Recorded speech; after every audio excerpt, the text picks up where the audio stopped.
Good morning, everybody, and welcome back to the final day of this year's SAPC annual scientific meeting. We've got a wonderful program to come, and it's great to see so many of you have managed to get here just for 9 o'clock after last night's revelries. One or two quick announcements before we get into the main program, just to say that attendance certificates can be requested on completion of the evaluation form, which is going to be available online. So anyone who needs an attendance certificate, complete the evaluation form and you'll get one. And everyone else, please complete the evaluation form anyway. And then to say that for those who are staying, and hopefully most of you will be staying to the end of the conference, packed lunches are going to be available, which you can take away.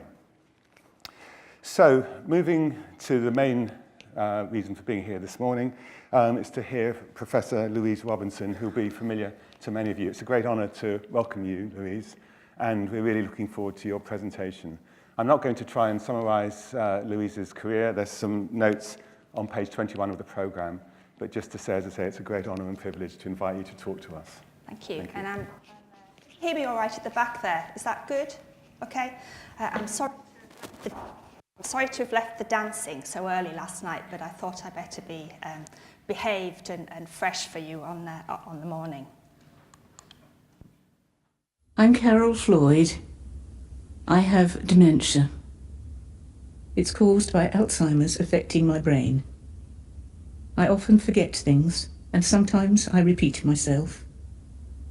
It can happen to anybody, and I know it will get worse. But be patient with me, and don't run away when I say dementia. If everyone understands the condition more and helps out, I can still do many of the things I love. I have dementia. I also have a life. Find out the simple ways to help someone living with dementia. Dementia, the more we understand, the more we can help. So one of the biggest differences I think I've seen over the last decade is the ability to actually say the D word without anything horrendous happening to the patients in my surgery. And that may sound quite a sort of trite remark, but it's interesting to actually look back. And I was just thinking when Joanne asked me to give this talk about the very first patient I met who had dementia. And it was when I was a GP trainee, and I was working out in rural Northumberland, and came across a couple, and the lady obviously had severe cognitive impairment.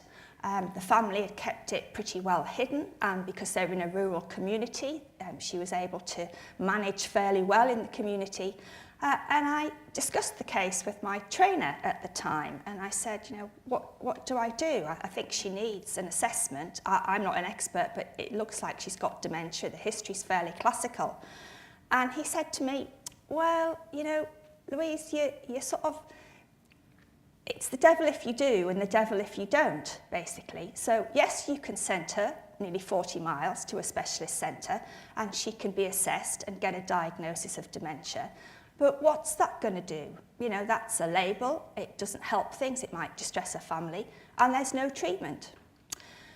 And that was much more than a decade ago, I hate to say, but it is frightening. It certainly was frightening for me to read a report on dementia care from the National Audit Office in 2007, where almost 20 years after that initial encounter with that first patient, the 1,000 GPs that had been surveyed for the National Audit Office report, the majority of them felt that there was little that could be done about dementia, and therefore little point in diagnosing it.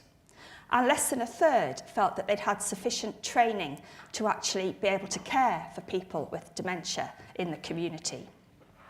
If we fast forward a decade, one of my very impressive academic clinical fellows in general practice, Eugene Tang, now doing an NIHR doctoral training fellowship, did a survey of GPs in training, and actually found that the shift in these younger GPs' attitudes, the GPs of the future, was incredibly different from a decade ago.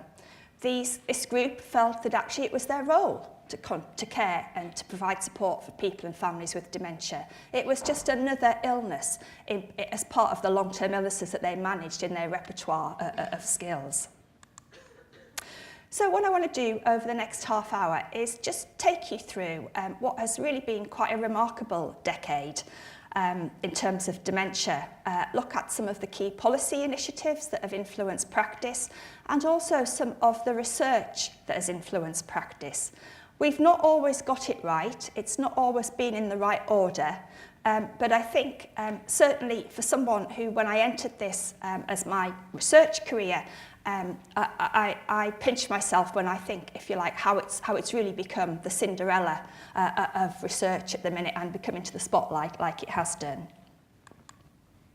So let's just have a look at way back at that a decade ago. The other thing the National Audit Office report found was that compared to most countries in Europe, the time to reach a diagnosis for people with dementia was twice as long on average as most European countries with similar healthcare systems.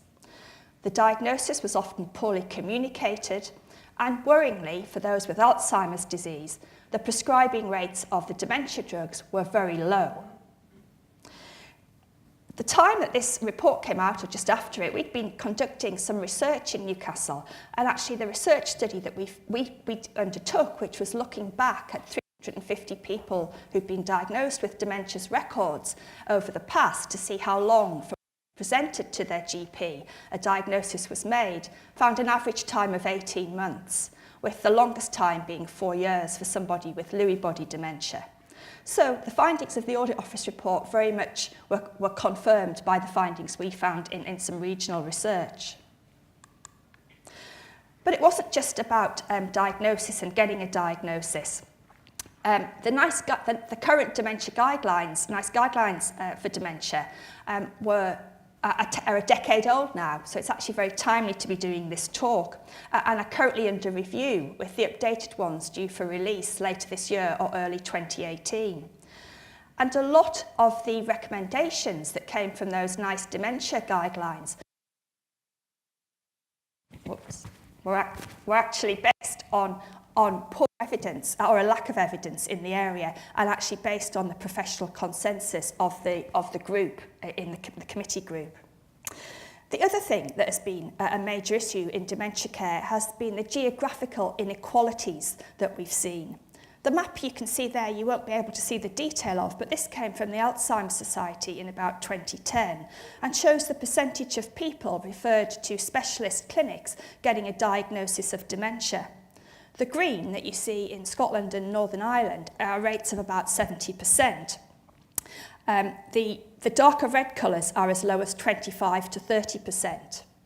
So it's interesting to think about what was happening in those services in terms of access to specialists, what the people were getting in terms of influencing that diagnosis.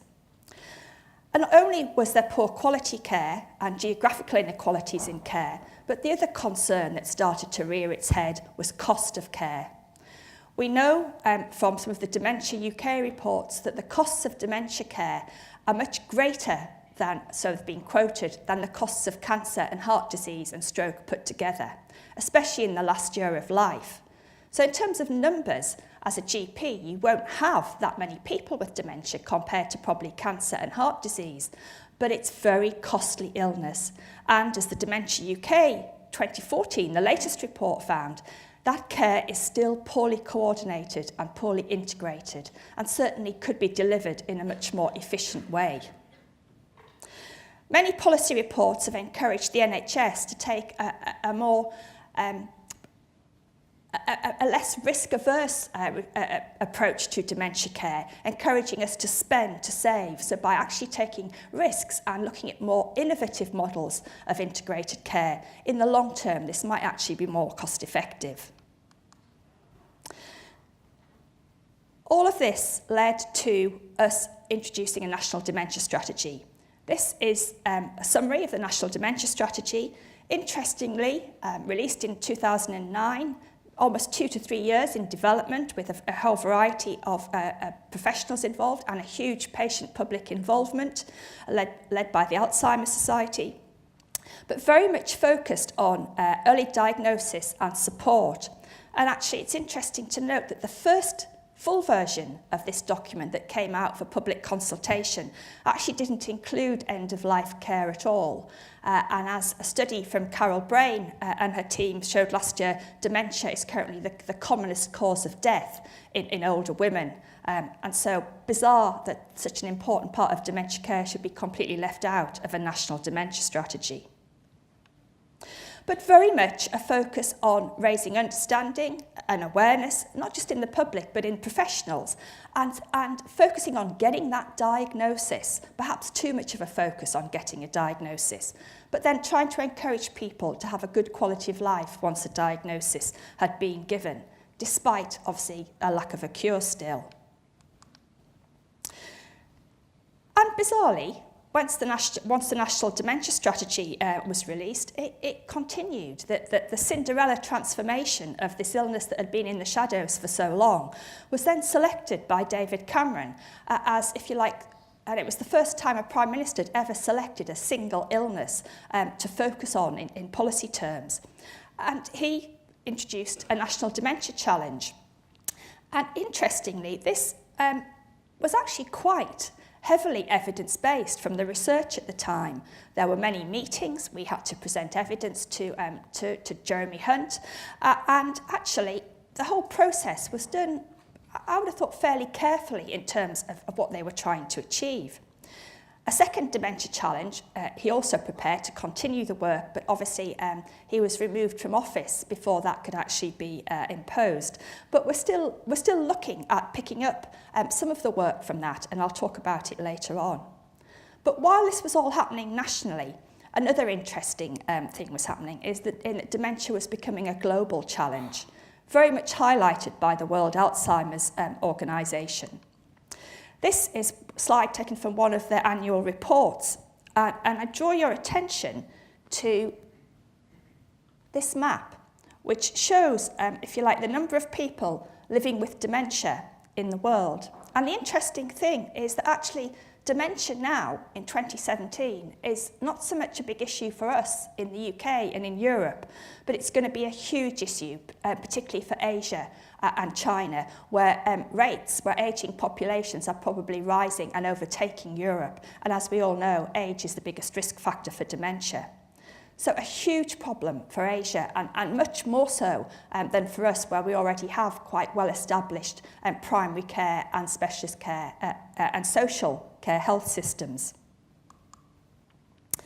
So, another interesting thing that I wanted to talk you through, having looked at the policy changes that have happened over the last 10 years, was the shift in care that's been subtly happening. And so you go back to the current NICE dementia guidance, which are now over a decade old, and that was very much about dementia being a specialist-led illness, diagnosis made by specialists, old age psychiatrists preferably, in a memory clinic, and instigation of dementia drugs to people with Alzheimer's disease, certainly instigated by professionals. Some comment about primary care and the role of primary care, but actually very little if you go back and look at the detail. When the dementia strategy was launched a few years later, the headline that hit the newspapers that we needed a memory clinic in every town to help cope with the rising numbers of people with dementia as our population aged. So very much a secondary care, specialist care focus. And then in 2011, the World Alzheimer's Report, which at that particular year was focused on early diagnosis and intervention, started to moot the idea of the role of primary care, and that dementia was really just another long-term illness, like diabetes, like hypertension, that people lived with, there was no cure for, there was some treatment that for some could help modify symptoms, but it was very much a chronic condition that required the same approach as other long-term conditions. And wasn't that what primary care was good at doing and had been doing for many years? And they mooted the idea that the role of primary care was very underused and was possibly the way forward, akin to a shared care model that's evolved in diabetes care. And this concept of a more shared care long-term approach, moving away from a very specialist-led model, was picked up by David Cameron in his first dementia challenge. And actually, stated, probably well before his time, that GPs should actually be very much coordinating and leading the coordination of this care. And this concept was further expanded on in the most recent Alzheimer's Disease International report from 2016, which looked at how we can not only improve the quality of healthcare for people with dementia, but picked up on the global challenge of dementia and how can we develop sustainable models of dementia care that will continue to deliver not just effective but efficient care as our populations are rapidly ageing. And how can lower middle income countries actually deal with the increasing numbers that are going to be presented to them. It'll be interesting to see whether the current NICE guidelines due for release, hopefully in the next 6 months, pick up on this shift towards a primary care model. I suspect that they might, but whether we're prepared to deal with it in practice is another issue. And it's interesting to look at the argument for primary care, because Barbara Starfield's work over a decade ago showed that all countries that have a primary care-led model of health system with GPs as the gatekeeper generally deliver more efficient but actually more equitable service provision and have higher patient satisfaction.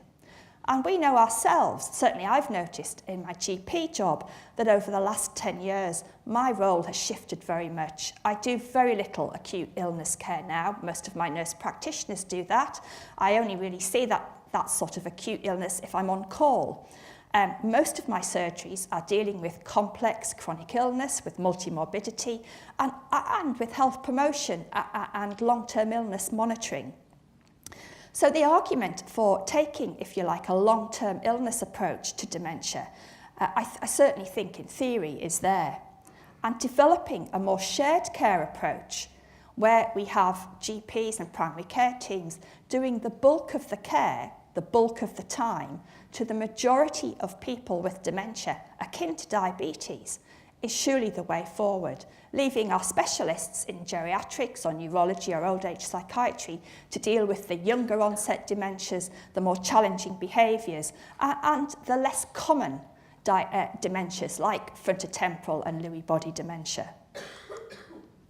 Steve Iliff, who was chair of the primary care group in the NIHR Dendron network for many years, was very keen on promoting this approach, and he led a group of us conducting reviews into, well, what could the GP do in dementia care? Let's challenge the role that there's nothing that can be done in dementia care that so many GPs a decade ago seemed to believe. And if you look down that list, there's really nothing there that doesn't come into any of the long-term chronic illness management that we do in our day job.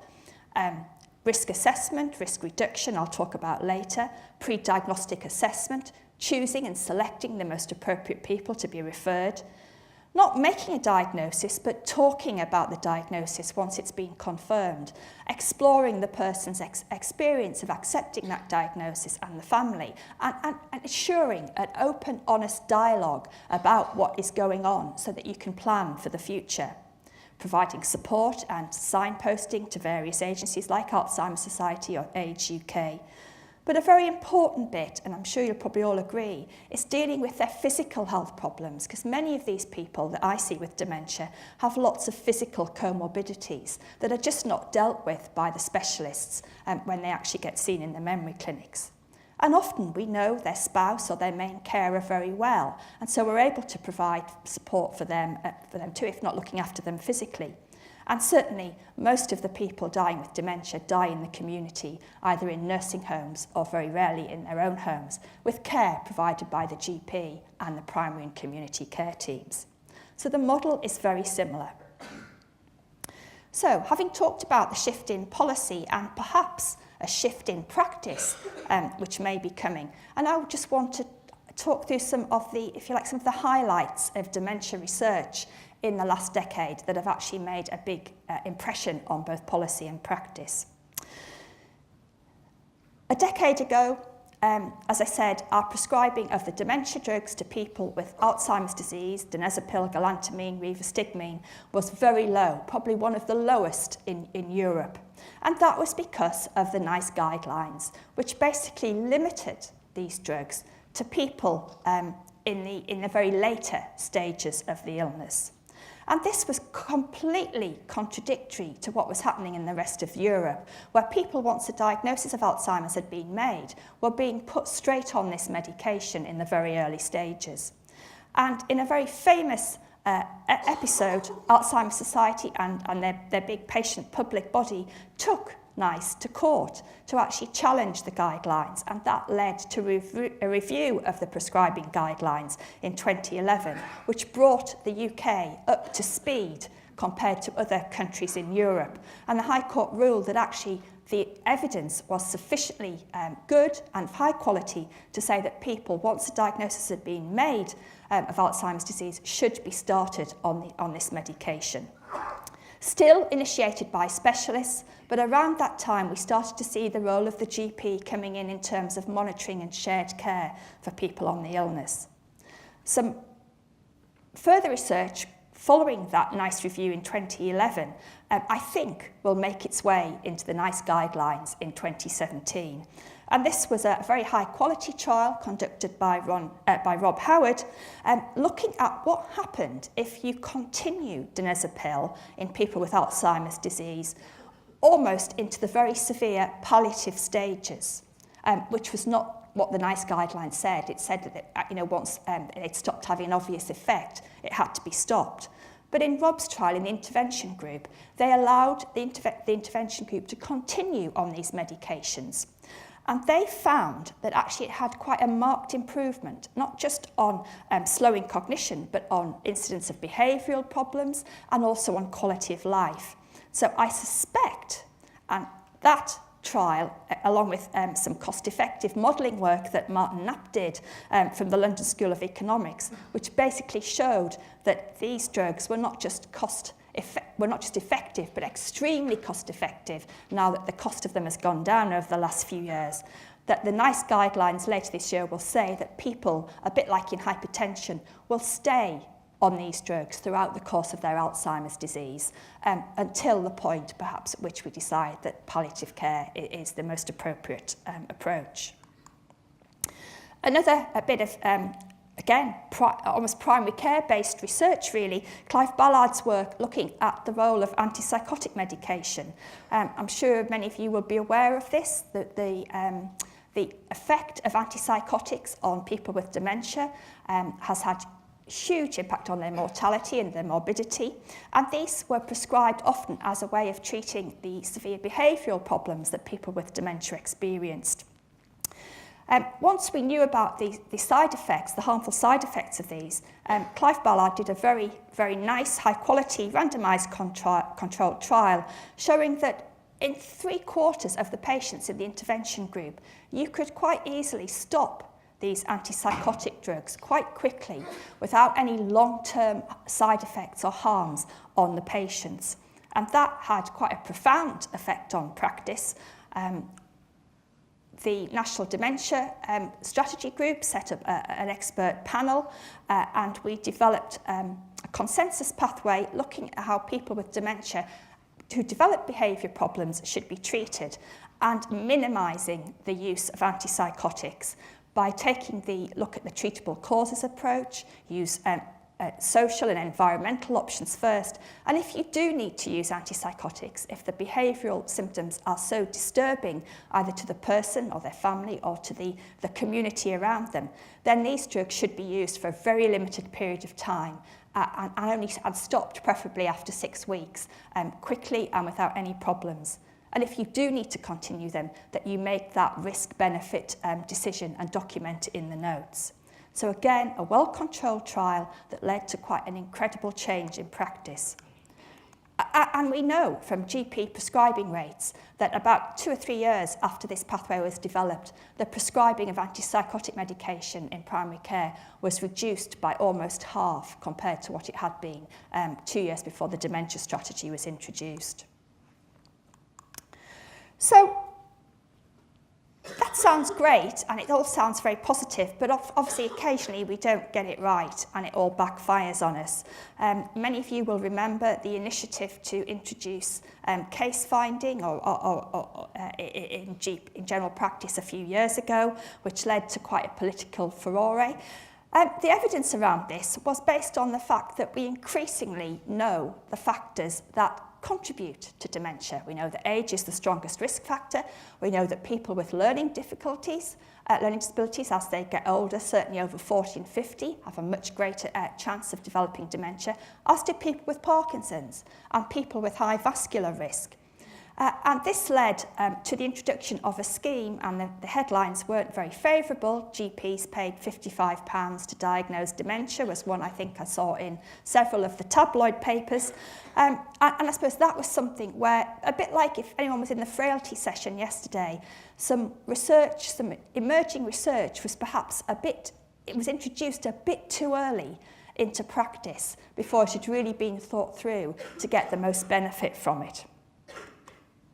But actually, that concept and that increasing evidence around our knowledge of what factors contribute to dementia has also led to probably the biggest change of all, I think, in the last 10 years, and that's the current strategy on research. As our knowledge around the factors that lead to dementia actually increased, people, certainly health economics people, started to predict that if we couldn't cure dementia, perhaps one of the more appropriate ways of reducing the burden was to try and reduce the numbers of people developing it and take a more public health risk reduction approach to this. And the Dementia UK 2014 report goes into this in great detail if you're interested, and actually works out the savings, in inverted commas, that we could make if we could reduce the numbers in the future developing dementia. And this was picked up in the Prime Minister's second dementia challenge. Again, perhaps a bit too early cake out of the oven before it was ready to come out approach, but increasingly picking up on this new emerging trend that if we can't get a cure for dementia, then perhaps we can try and take a more public health risk reduction approach to it. And this stems from some long-standing primary care-based research work which has been going on for nearly 25 years now, and which has not really received a huge amount of attention and certainly never makes it into the newspapers as they announce a possible cure or vaccine for dementia. But the Medical Research Council Cognitive Function and Ageing study was started by Carol Brain in Cambridge in the early 1990s. And this is a very impressive piece of primary care-based research. So 6 sites were recruited in the first cohort, CFAS-1, and the aim was to recruit a very large national cohort of people aged 65 and over and follow them up over many years, or as many years as the funding from the MRC would allow, and look principally at their cognitive health, cognitive functioning, but also at their physical health, their functional health, to, if you like, see how they were ageing. The first cohort had 13,500 people in it. In 2007, a decade ago, we got further funding from the MRC to recruit a second cohort, virtually 20 years later, using exactly the same methods from primary care practices, from their age-sex registers, only for 3 sites this time, Cambridge, Newcastle and Nottingham, but that did mean that we got over 7,500 patients in that second cohort with which to do some longitudinal comparisons from 20 years ago. Huge amount of work, huge amount of effort. Sad to see that actually the funding for this has now stopped, but we hope that Alzheimer's Research UK will pick this up in the hope that we can have 5 years and 10-year follow-up with the second cohort as we did with the first. The first papers for this started to come out in 2013, and this is taken from the very first prevalence paper. The incidence paper came out about 18 months later. And what the second CFAS cohort showed was that despite an ageing population, and therefore you would expect very, very much rising numbers of people with dementia in the late 2000s compared to the early 1990s. The prevalence and the incidence of dementia in the second cohort was around 20% less than should have been predicted 20 years ago. So something was happening in these 3 sites, which meant that the numbers of people with dementia were a fifth less than had been predicted back in the 1990s. And alongside the evidence that's emerging about the role of vascular risk factors, not just in vascular dementia, but also in Alzheimer's disease, we came to the conclusion that it was probably the healthy hearts, healthy minds approach, which was also having an influence not just on prevalence incidence of heart attacks and stroke, but on dementia. We now also know that actually other risk factors, not just a healthy hearts, healthy minds approach, are applicable in dementia, such as social isolation, midlife depression, education. A number of years of education is a very significant role. But it all adds to our knowledge, actually, which I think is of a complex chronic illness, which is multifactorial, and I suppose which cynically leads me to believe we're unlikely to develop a cure, certainly in my lifetime. This CFAS work was actually, the similar findings were found in other cohorts around Europe, and that led to the biggest change I think we've seen, certainly in dementia research, which is not so much looking for a magic cure or a magic tablet, but reframing dementia as a public health preventable illness and looking at interventions which are very much targeted at the specific risk factors that lead towards the illness. Scandinavia have had the funds to do this before us.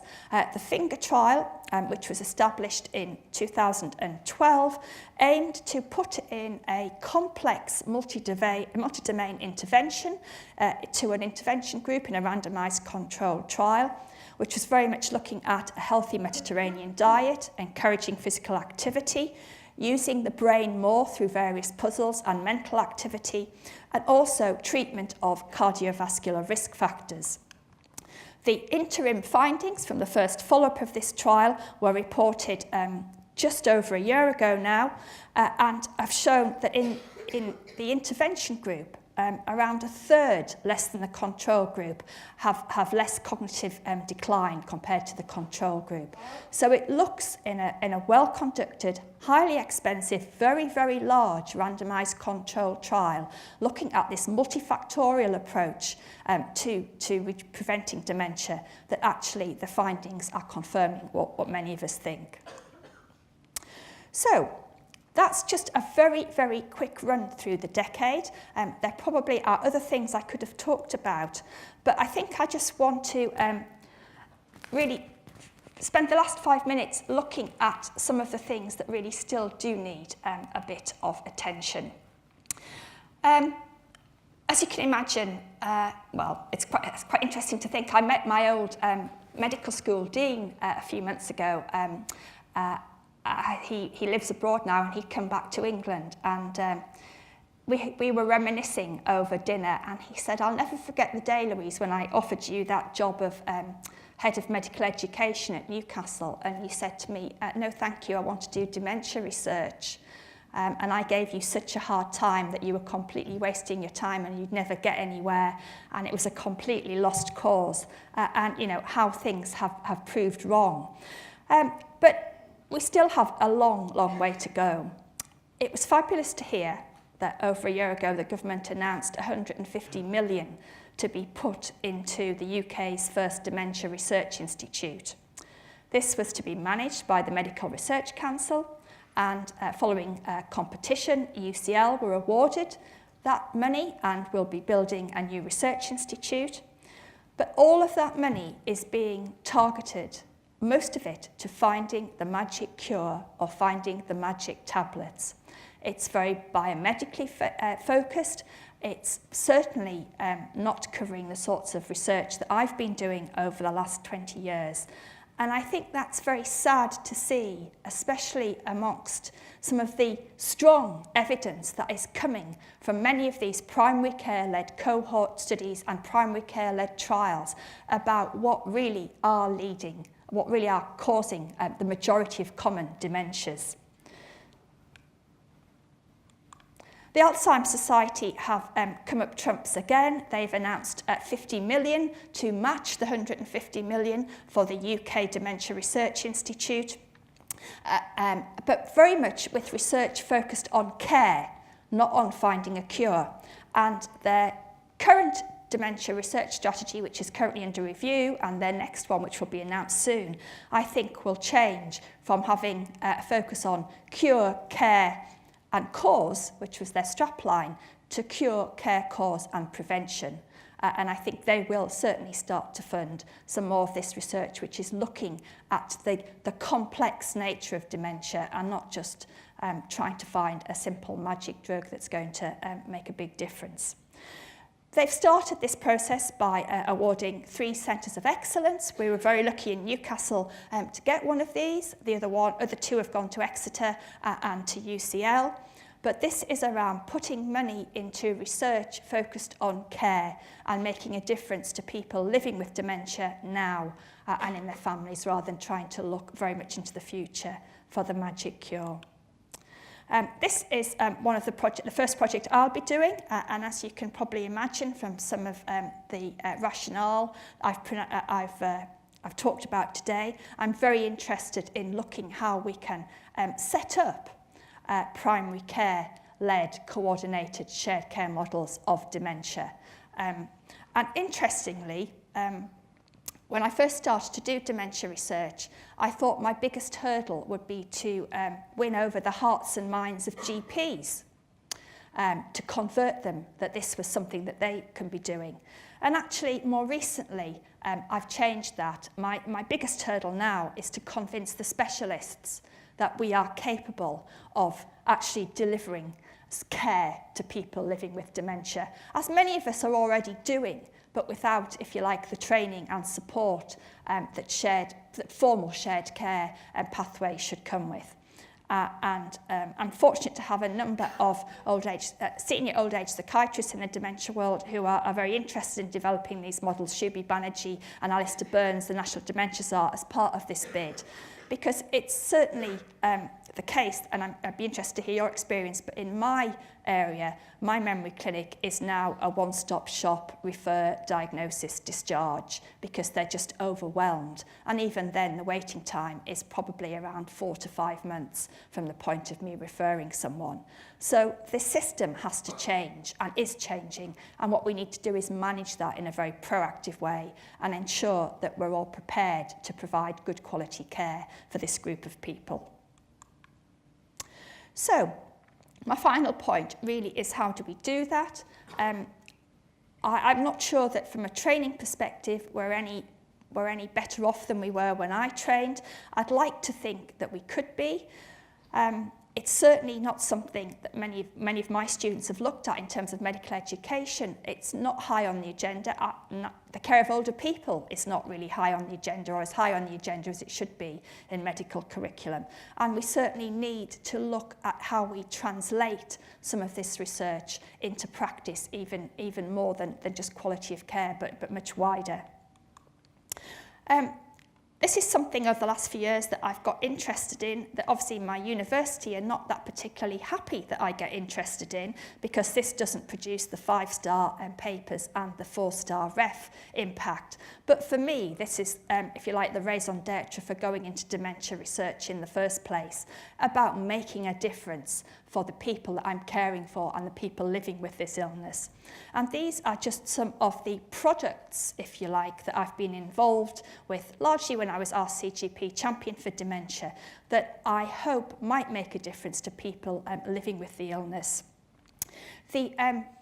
The Dementia Roadmap on the right was an initiative we had money from the Department of Health for. That was very much meant to be an interactive tool that summarised the services and the evidence base for GPs, so that if they were sitting with a family in their consultation, they could flick on the roadmap, and in their area they could see where all of the resources were. They could signpost, and they could print off information for the family and hand it to them within the consultation. We managed to get quite a few, I think it's 20-odd CCGs actually took part in this project, but we still have quite large gaps, and the money has stopped now to extend this nationally.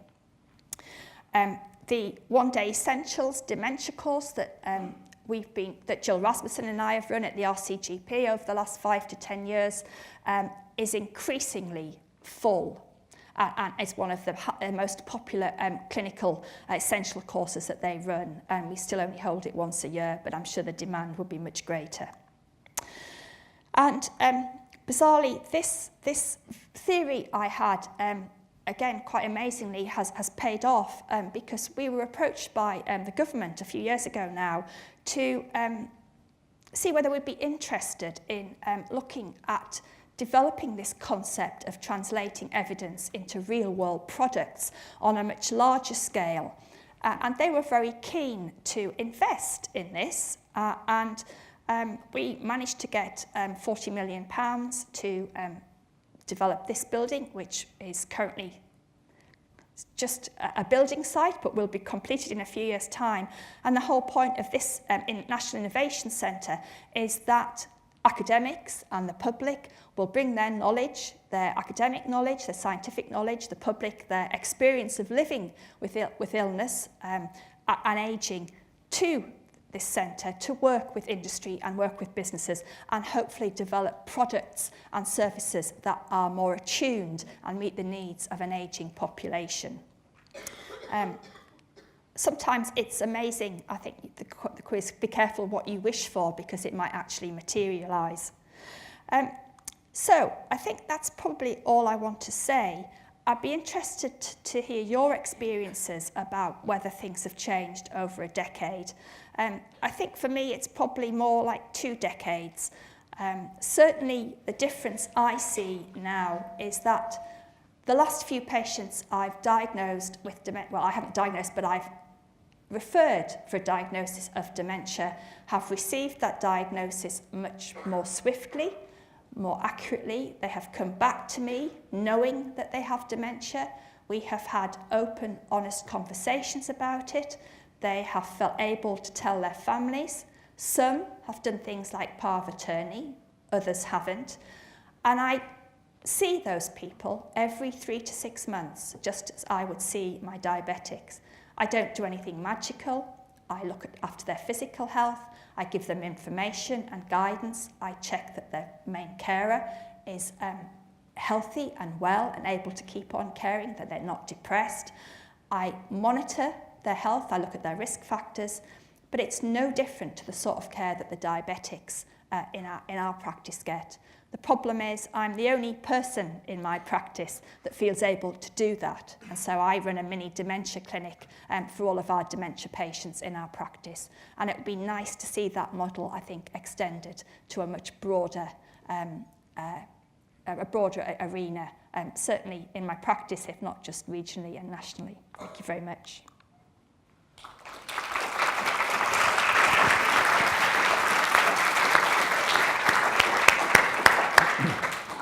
Thank you very much indeed, Louise. That was a fantastic overview of where we've come from over the last 10 years, as well as an optimistic view of where we could be going as we look towards the future. We've got some time for questions, about sort of 5 minutes for questions. Would anyone, we've got a few at the back.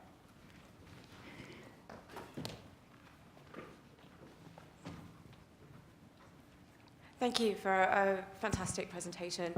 I just wondered, in regards to what you just said, that you run this dementia clinic. You said that the other GPs in your practice don't feel comfortable, and given the fact that you said that you were managing it just like any other long-term condition, I wondered why you think that is. Why they don't feel comfortable? Exactly. I think the basic, I mean, my knowledge, my clinical knowledge has my academic knowledge has changed my clinical practice considerably in the last decade. But that knowledge has been acquired through other sources rather than, if you like, routine postgraduate education. And I don't just think it's dementia. I think it's the care of older people that particularly concerns me. I don't feel particularly an expert at caring for older people who have multimorbidity and chronic pain and incontinence, but that's what the job is now. It's increasingly like that. And I certainly think if the current GPs don't feel perhaps equipped and knowledgeable to deal with it, then we certainly have to think about the next generation. There's nothing magical involved in this, and I think that's one of the things that's really, I'm not doing anything magical here, and yet patients are so grateful that I care. But there's undoubtedly no way secondary care can provide this level of care. And I think, I don't know what your experience is, but you know, my colleagues are getting more involved now and are happy to do that very personalised care. But that's, you know, taken time. And I think there's still a big fear of caring for people with dementia. I think there's still a big fear in saying the word. Because actually, you know, it is quite a frightening condition. But once you've said it, my experience certainly with patients is that nothing awful happens. Most are quite relieved that they know what's going on. And then some of them have said things like, oh, so is it Alzheimer's then? Or, you know, and actually the public knowledge has probably risen, I think, because of the Alzheimer's Society and initiatives like their public awareness raising and TV programmes and the media has probably risen perhaps maybe more than professional. Sorry, Caroline Mitchell from Sheffield. I was going to ask about the role of alcohol. In an area where I work, where people are relatively socioeconomically deprived, alcohol and substance misuse seem to accelerate cognitive decline, and they're the people least able to engage with follow-up and care, let alone diagnosis. And the diagnostic tools for cognitive impairments related to alcohol are very complex. And so I'd just like to have your commentary on that. Yeah, I have to say, I think it's probably an area for research. It's, as you can imagine, a lot of this does not tickle the fancy of the old age psychiatrists and neurologists. So the prevention aspect, which is very much come from a primary care public health perspective, is really not, doesn't light their fire and hasn't really lit their fire until the last few years. So I think that's probably an interesting area to look into. Yeah, we know that alcohol, like any of the vascular risk factors, is important, but I can't give you information on the specific risks of it. I think the thing to say would be these people are probably lower, they may be lower socioeconomic, they may have greater risk of cardiovascular disease, less likely to attend for preventative care and better management. But it's certainly an area open for research, and I don't know of many people looking into it at the minute. Hi, Richard Bing, Plymouth. Thanks, Louise. It's really helpful to hear all of the research put together. Your two main conclusions for primary care seem to be we should be doing prevention in the way we do it for all things, and we should do chronic care in the way we do it for all things. So how long do you think before you put yourself out of a job and we just do prevention for cancer, heart disease and dementia, because it's the same interventions, and we do chronic care management for chronic diseases?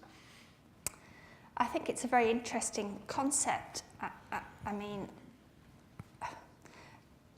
I don't know about, certainly in my practice recently, they've come to the incredible conclusion that why are they doing hypertension, heart disease, diabetic clinics? Shouldn't they just have one, you know, vascular, or if you like, one chronic illness type clinic model? Shouldn't they just pull it all together?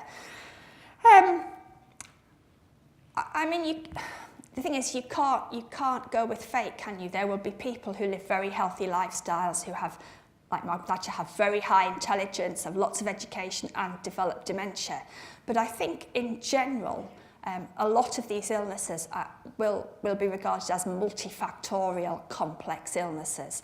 And I think that, I mean, that shift towards a healthy hearts, healthy minds approach, which actually Australia adopted into their, if you like, into their general practice ethos over a decade ago, I think we've been very, very slow to pick up on. Although, to be fair, the evidence actually has really just, more conclusive, good quality evidence has really just come out in probably the last 3 to 5 years. Thanks very much. That's a really nice overview of the subject, and fascinating to see how it's changed actually over that time. But when memory clinics first came in, I couldn't really understand it, to be honest. I mean, and still I can't. I mean, we diagnose diabetes, hyperlipidemia. Why is dementia so special? Why do we need a special system? And how much money are we spending on it? And couldn't it be better done in primary care? Okay, so memory clinics actually started as very much an academic research exercise. There is no evidence, or very little evidence, for the effectiveness or efficiency of memory clinics. And there's a very nice trial come from the Netherlands a few years ago, which actually looked at not diagnosis, but post-diagnostic care from special memory clinics and GP-led care, and found no significant differences. Memory clinics arose largely because of a lot of the drug trials that were going on and the need to find people to put into the drug trials. And even now, you will find many regions that don't have memory clinics. Certainly in Scotland, a lot of the specialist diagnosis, assessment and diagnosis is done by geriatricians. So even in the UK, that specialist assessment and the diagnosis is not equitable. It's not, there's not a sort of standard process that is followed. In terms of diagnoses, making a diagnosis, I am not sure we'll go as far as to have GP diagnoses, although I would like to see a more, if you like, pragmatic approach to it. So, for example, if I find an 88-year-old in a care home who has just moved into that home from another area, who is frail and has lots of problems, and I suspect has dementia on assessment, it would be nice to be able to treat her or talk about that dementia rather than refer her to a memory clinic and put her through various scanning. Equally, I think from the other side, the scanning techniques have improved incredibly over the last decade.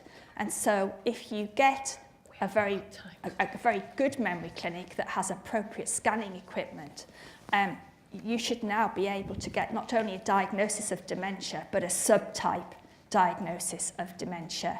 And the NICE guidelines, I think, will help clarify what type of scanning in terms of CT, MRIs, PET scanning, in terms of which type of scan is most appropriate for the type of dementia and most accurate at picking up the various different types of dementia. So I am in favour of having a specialist diagnosis made, especially if that's in somebody, regardless of age, if they're relatively fit and can go through that investigation process. Why wouldn't you want an accurate diagnosis whether you had dementia or cancer or multiple sclerosis? But I think the model of care after that diagnosis can actually, the majority of times, be very adequately managed in general practice, and keep those specialists for the times that we do need them for the younger cases or the less common cases of dementia and the more complex cases, and use the services more appropriately. In fact, what we need is a shared care pathway, really, that maps out the roles and responsibilities that are appropriate to the skills that we have. Okay, I think we're going to have to finish the session there, so thank you very much indeed, Louise. It's been fantastic.